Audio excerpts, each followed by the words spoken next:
취임 2년을 맞아 기자회견에 나선 윤석열 대통령. 재작년 취임 100일 기자회견 이후 1년 9개월 만이었습니다. 좀 자주 뵈는 것 같습니다. 자주 만나니까 좋죠. 네. 오늘 질문 많이 준비하셨습니까? 네. 오랜만에 하는 거니까 오늘은 질문 충분히 받도록 하겠습니다.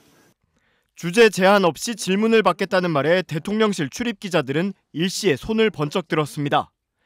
1시간 10분가량 동안 내외신 기자들은 정치, 외교, 안보, 경제와 사회 분야에 걸쳐 질문 20개를 던졌습니다.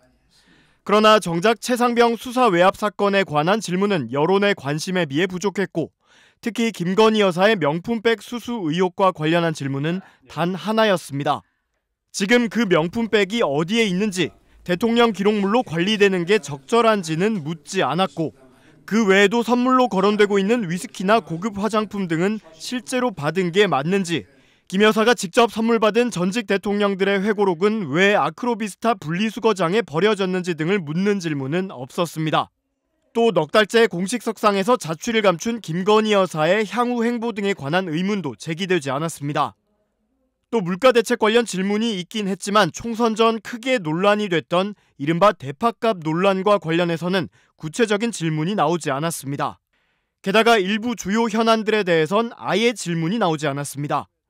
예를 들면 윤 대통령에게 R&D 예산 삭감을 항의한 카이스트 졸업생과 국정기조 전환을 요구한 국회의원, 또 의사단체 대표의 입도 틀어막고 끌어내 논란이 된 이른바 입틀막 경호에 대해서는 묻지 않았습니다.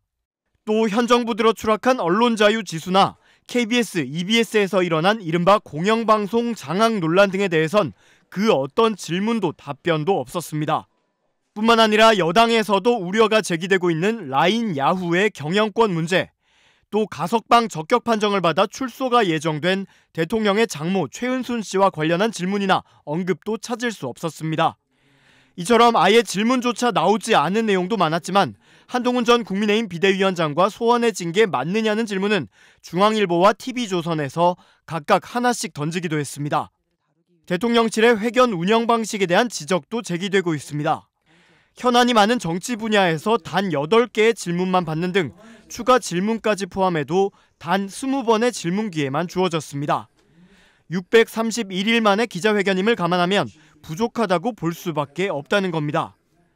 특히 외교안보 분야 질문은 로이터, AFP, 니케이, BBC 등 외신 기자들로부터만 받았고, 경제 분야 질문을 받을 때는 매일경제, 한국경제, 서울경제 등 경제지에만 기회를 준 것도 아쉬운 운영이었다는 평가가 나옵니다.